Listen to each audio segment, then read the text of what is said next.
Hi friends, welcome to V P cooking channel. ನಾನು ವೀಣಾ. ನೀವು ಸಂಡಿಗೆಯನ್ನು ಎಣ್ಣೆಯಲ್ಲಿ ಕರಿದು ಮಾಡಿರುವಂಥ ಸಂಡಿಗೆಯನ್ನು ತಿಂದಿರ್ತೀರ. ನಾನಿವತ್ತು ಹಸಿಯದಾಗೆ ತಿನ್ನುವಂತಹ ಖಾರ ಮಸಾಲೆ ಸಂಡಿಗೆಯನ್ನು ಯಾವ ರೀತಿ ಮಾಡೋದು ಅನ್ನೋದನ್ನು ಇವತ್ತಿನ ವಿಡಿಯೋದಲ್ಲಿ ತೋರಿಸ್ಕೊಡ್ತಾ ಇದ್ದೀನಿ. ತುಂಬಾ ಟೇಸ್ಟಿಯಾಗಿರುತ್ತೆ. ಹಾಗೆಯೇ ಚಿಕ್ಕೋರಿಂದ ಹಿಡಿದು ದೊಡ್ಡೋರವರೆಗೂ ಎಲ್ಲರಿಗೂ ಇಷ್ಟ ಆಗುತ್ತೆ. ಅಷ್ಟು ಟೇಸ್ಟಿಯಾಗಿರುತ್ತೆ. ಹಾಗೆಯೇ ಹಸಿದಾಗೇ ಇದನ್ನು ತಿನ್ಬೋದು, ಎಣ್ಣೆಗೆ ಹಾಕೋಂಥ ಅವಶ್ಯಕತೆ ಇಲ್ಲ. ಸೊ ಇದನ್ನು ಮಾಡೋದು ಹೇಗೆ ಅಂತ ನೋಡೋಣ ಬನ್ನಿ. ಮೊದಲಿಗೆ ನಾನು ಪಾವಿನ ಒಂದು ಅಳತೆ ಲೋಟದಲ್ಲಿ 1 ಲೋಟದಷ್ಟು ಅಕ್ಕಿಯನ್ನು ತಗೊಂಡಿದ್ದೀನಿ. ಈಗ ಇದಕ್ಕೆ 2 ಸಲ ನೀರು ಹಾಕಿ ಚೆನ್ನಾಗಿ ತೊಳ್ಕೊಳ್ತೀನಿ. ತೊಳೆದು ಒಂದಿನ ಪೂರ್ತಿ ಇದನ್ನು ನೆನೆಯೋದಕ್ಕೆ ಇಟ್ಟಿದ್ದೀನಿ. ನೋಡಿ, ಒಂದಿನ ಪೂರ್ತಿ ನೆನೆಸಿಟ್ಟಿರುವಂಥ ಅಕ್ಕಿಯಿಂದ ನೀರನ್ನು ತಗೊಳ್ತಾ ಇದ್ದೀನಿ. ಈ ನೀರನ್ನು ನಾನು ಸುರಿತಾ ಇಲ್ಲ, ಇದನ್ನು ಸಹ ಯೂಸ್ ಮಾಡ್ಕೊಳ್ತೀನಿ. ನಿಮಗೆ ಹುಳಿ ಅಂಶ ಬೇಡ ಅನ್ನೋದಾದರೆ ನೀರನ್ನು ಸುರಿದ್ಬಿಡ್ಬೋದು. ಹುಳಿ ಅಂಶ ಸ್ವಲ್ಪ ಬೇಕು ಅನ್ನೋದಾದರೆ ಆ ನೀರನ್ನು ಸಹ ಯೂಸ್ ಮಾಡ್ಬೋದು. ಈಗ ಅಕ್ಕಿಗೆ ಮತ್ತು ಸ್ವಲ್ಪ ಒಣಗಿದ ಮೆಣಸಿನ್ಕಾಯಿ ಎರಡನ್ನೂ ಸೇರಿಸಿ ಮಸಾಲೆನ ರುಬ್ಕೊಂಡಿದ್ದೀನಿ. ತುಂಬ ನುಣ್ಣಗೆ ರುಬ್ಕೋಬೇಕು. ಒಂದು ಕಡಾಯಿನಲ್ಲಿ ನಾನು ನೀರನ್ನು ಮರಳೋದಕ್ಕೆ ಇಟ್ಟಿದ್ದೆ. ಈಗ ನೀರು ಮರಳಿದ ಮೇಲೆ ರುಬ್ಬಿರುವಂಥ ಮಸಾಲೆನ ಸ್ವಲ್ಪನೇ ಸೇರಿಸ್ತಾ ಈ ರೀತಿ ತಿರುಗಿಸ್ಕೋಬೇಕು. ಒಂದೇ ಸಲ ಹಾಕೋಬಾರ್ದು, ಸ್ವಲ್ಪನೇ ಹಾಕೋಬೇಕು. ಇದು ಅಕ್ಕಿನ ರುಬ್ಬಿರೋದ್ರಿಂದ ಗಂಟಾಗೋ ಸಾಧ್ಯತೆ ಇರುತ್ತೆ. ಅದಕ್ಕಾಗಿ ಸ್ವಲ್ಪನೇ ತಿರುಗಿಸ್ಕೊಂಡು ಈ ರೀತಿ ಹಾಕ್ಕೊಂಡು ತಿರುಗಿಸ್ಕೋಬೇಕು. ಮತ್ತು ಅದೇ ಜಾರಿಗೆ ಸ್ವಲ್ಪ ನೀರನ್ನು ತೊಳೆದು ಅದನ್ನು ಸಹ ಹೆಚ್ಚಿಸ್ಕೊಳ್ತೀನಿ. ನೋಡಿ, ಈಗ ಆಗಿದೆ. ಹೆಚ್ಚಿಸ್ಕೊಂಡು ಈಗ ಇದನ್ನು ಸ್ವಲ್ಪನೇ ತಿರುಗಿಸ್ತಾ ಇರಬೇಕು. ನೀವು ಇದನ್ನು ಮಾಡ್ಕೋಬೇಕಾದ್ರೆ ಉರಿನ ಮಧ್ಯಮ ಉರಿನಲ್ಲೇ ಇಟ್ಕೊಂಡು ಮಾಡ್ಕೋಬೇಕು. ಅದು ಗಟ್ಟಿ ಆಗ್ತಾ ಇರುವಾಗ ಉರಿನ ಕಮ್ಮಿನಲ್ಲಿ ಇಟ್ಕೋಬೇಕು. ನೋಡಿ, ಈ ರೀತಿ ತಿರುಗಿಸ್ಕೊಳ್ತಾ ಇರಬೇಕು. ನಾನು ಇದನ್ನು ರಾತ್ರಿಯಲ್ಲೇ ಇದನ್ನು ಪ್ರಿಪೇರ್ ಮಾಡ್ಕೊಳ್ತಾ ಇದ್ದೀನಿ. ಇದನ್ನು ಸ್ವಲ್ಪ ರಾತ್ರಿಯೆಲ್ಲ ತಣ್ಣಗಾಗೋದಕ್ಕೆ ಬಿಡಬೇಕಾಗುತ್ತೆ. ಬೆಳಗ್ಗೆ ಎದ್ದ ತಕ್ಷಣವೇ ಈ ಸಂಡಿಗೆ ಅನ್ನೋದನ್ನು ಬಿಸಿಲು ಬರೋಷ್ಟರಲ್ಲಿ ಈ ಸಂಡಿಗೆ ಬಿಡಬೇಕು. ಅದಕ್ಕೋಸ್ಕರ ರಾತ್ರಿ ಮಾಡ್ಕೊಳ್ಳೋದು ಸೂಕ್ತ. ನಾನು ರಾತ್ರಿ ರೆಡಿ ಮಾಡಿ ಇಟ್ಕೊಂಡಿದ್ದು ಬೆಳಗ್ಗೆ ತನಕ ಅದು ತಣ್ಣಗಾಗಿರುತ್ತೆ. ಬೆಳಗ್ಗೆ ಎದ್ದ ತಕ್ಷಣ ಸಂಡಿಗೆ ಬಿಡೋದಕ್ಕೆ ಸರಿ ಹೋಗುತ್ತೆ. ಅದಕ್ಕೋಸ್ಕರ ನಾನು ರಾತ್ರಿಯೇ ರೆಡಿ ಮಾಡ್ಕೊಳ್ತಾ ಇದ್ದೀನಿ. ನೋಡಿ, ಈಗ ಈ ರೀತಿ ಬೇಯ್ತಾ ಇದೆ. ಈಗ ಸ್ವಲ್ಪ ಕಮ್ಮಿ ಉರಿನಲ್ಲಿ ಇಟ್ಕೊಂಡು ಈ ರೀತಿ ತಿರುಗಿಸ್ಕೊಳ್ತಾ ಇರಬೇಕು. ತುಂಬಾ ಚೆನ್ನಾಗಿರುತ್ತೆ. ಮಕ್ಕಳಿಗೆ ಮಾಡಿಕೊಟ್ರೆ ನೀವು ತುಂಬಾ ಇಷ್ಟಪಟ್ಟು ತಿಂತಾರೆ. ಮತ್ತು ನೀವು ಮಕ್ಕಳಿಗೆ ರಜಾ ಇರುವ ಟೈಮಲ್ಲಿ ಇದನ್ನು ಮಾಡ್ಕೊಳ್ಳಿ. ಆಗ ಬಿಸಿಲು ಇದಕ್ಕೆ ಮಾತ್ರ ಮಾಡಬೇಕಾದ್ರೆ ತುಂಬಾ ಬಿಸಿಲಿರಬೇಕು. ನೀವು ಹಪ್ಳನ ಯಾವ ರೀತಿ ಜಾಸ್ತಿ ಮಾಡಿಟ್ಕೊಳ್ತೀರೋ ಅದೇ ರೀತಿ ಇದನ್ನ ಜಾಸ್ತಿ ಮಾಡಿಟ್ಕೊಂಡ್ರೆ ಇದೇನು ಕೆಡೋದಿಲ್ಲ. ಇದರಲ್ಲಿ ಎಣ್ಣೆ ಏನು ಬಳಸಿಲ್ಲದೆ ಇರೋದ್ರಿಂದ ಬಿಸಿಲಲ್ಲೂ ಸಹ ಒಣಗಿಸೋದ್ರಿಂದ ಒಂದು ಸಲ ಮಾಡಿಟ್ಕೊಂಡು ಯಾವಾಗ ಬೇಕೋ ಆವಾಗ ತಿನ್ಬೋದು. ಹಾಳಾಗೋ ಸಾಧ್ಯತೆಯೂ ಇಲ್ಲ. ಮತ್ತು ಇದಕ್ಕೆ ರುಚಿಗೆ ತಕ್ಕಷ್ಟು ಉಪ್ಪನ್ನು ಈಗ ಸ್ವಲ್ಪ ಬೇಯಬೇಕು ಅನ್ನುವಾಗ ನಾನು ಸೇರಿಸ್ತಾ ಇದ್ದೀನಿ. ಈಗ ಉಪ್ಪು ಹಾಕಿದ ಮೇಲೆ ಒಂದು ಸಲ ಚೆನ್ನಾಗಿ ತಿರುಗಿಸ್ಕೋಬೇಕು.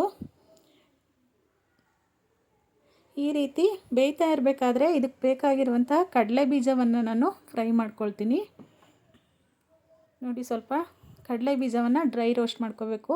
ಈಗ ಇದು ಬೆಂದಿದೆ ಹೇಗೆ ತಿಳ್ಕೊಳ್ಳೋದು ಅಂದರೆ, ಒಂದು ಅದ್ರ ಘಮ ಬರೋದಕ್ಕೆ ಶುರುವಾಗುತ್ತೆ, ಅದು ಒಂದು ರೀತಿಲಿ ತಿಳ್ಕೊಬೋದು. ಇನ್ನೊಂದು ಈ ರೀತಿ ಮುಟ್ಟಿ ನೋಡಿದಾಗ ಅದು ಅಂಟಬಾರ್ದು ಕೈಗೆ. ಈಗ ಬೆಳಿಗ್ಗೆ ತನಕ ಅದನ್ನು ಹಾಗೆ ಮುಚ್ಚಿಟ್ಟಿದ್ದೆ. ಈಗ ಬೆಳಿಗ್ಗೆ ಆದಮೇಲೆ ಅದನ್ನು ತೆಗೆದಿಟ್ಕೊಂಡಿದ್ದೀನಿ.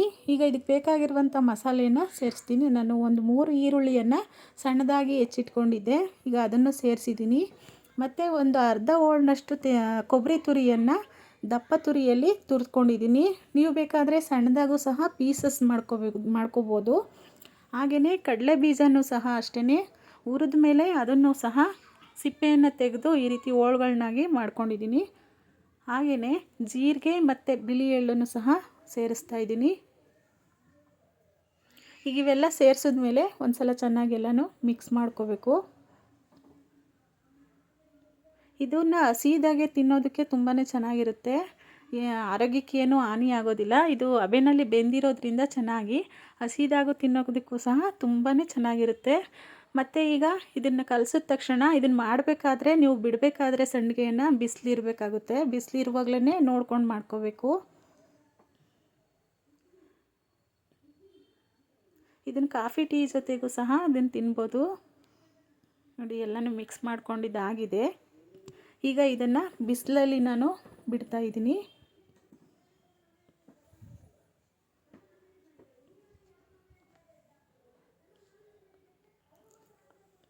ಒಂದು ಶೀಟನ್ನು ಹಾಸಿ ಟವಲ್ ಮೇಲೆ ಈ ರೀತಿ ಬಿಡ್ತಾಯಿದ್ದೀನಿ. ಇದನ್ನು ಸ್ಪೂನಲ್ಲಿ ಬಿಟ್ಟರೆ ಚೆನ್ನಾಗಿರಲ್ಲ, ಸರಿ ಬರಲ್ಲ. ಅದರಿಂದ ಕೈನಲ್ಲೇ ಸ್ವಲ್ಪನೇ ಈ ರೀತಿ ಬಿಡ್ತಾ ಬರಬೇಕು. ನೋಡಿ, ಎಲ್ಲನೂ ನಾನು ಇದೇ ರೀತಿ ಬಿಟ್ಟಿದ್ದೀನಿ. 1 ಲೋಟ ಅಕ್ಕಿಗೆ ನನಗೆ ಇಷ್ಟು ಸಂಡಿಗೆ ಅನ್ನೋದು ಸಿಕ್ಕಿದೆ. ನೀವು ಒಂದು 2-3 ಲೋಟ ಹಾಕ್ಕೊಂಡ್ರೆ ತುಂಬಾ ಜಾಸ್ತಿ ಆಗುತ್ತೆ. ಅದನ್ನೇ ನೀವು ಮಸಾಲೆ ಹಾಕಿದಷ್ಟು ಸಂಡಿಗೆ ಅನ್ನೋದು ತುಂಬ ಚೆನ್ನಾಗಿರುತ್ತೆ. ಹಾಗೆ ಜೀರಿಗೆ, ಈರುಳ್ಳಿ ಹಾಕಿರೋದ್ರಿಂದ ಟೇಸ್ಟು ಒಂಥರ ಡಿಫ್ರೆಂಟಾಗಿ ಕುರು ಅನ್ನೋ ರೀತಿ ಚೆನ್ನಾಗಿರುತ್ತೆ. ಇದು ಒಣಗಿದೆ. ಈಗ ಇದನ್ನು ಬಿಡಿಸ್ಕೊಳ್ಳೋದು ಹೇಗಪ್ಪ ಅಂದರೆ, ಚಿಕ್ಕದಾಗಿ ಇದನ್ನು ಮಡ್ಚ್ಕೋಬೇಕು. ಸಂಡಿಗೆ ಅನ್ನೋದು ಒಳಗಡೆಗೆ ಮಾಡಿ ಮಡಚ್ಕೊಂಡು ಇದಕ್ಕೆ ಸ್ವಲ್ಪನೇ ನೀರು ಚುಮ್ಕಿಸ್ಕೊಂಡು ಬರಬೇಕು. ಒಂದು ಬಕೆಟು ಅಥವಾ ಟಬ್ ಒಳಗಡೆಗೆ ಇದನ್ನು ಇಟ್ಟು ಸ್ವಲ್ಪನೇ ನೀರನ್ನು ಚುಮ್ಕಿಸ್ಕೋಬೇಕು. ನೋಡಿ, ಇದನ್ನು ಟವಲ್ಲು ಒದ್ದೆ ಆಗುವಷ್ಟು ಚುಮ್ಕಿಸ್ಕೋಬೇಕಾಗುತ್ತೆ. ಆಗ ಅದರಲ್ಲಿ ಸಂಡಿಗೆಯಲ್ಲಿ ಪದರ ಅನ್ನೋದು ಬಿಟ್ಕೊಳ್ಳುತ್ತೆ.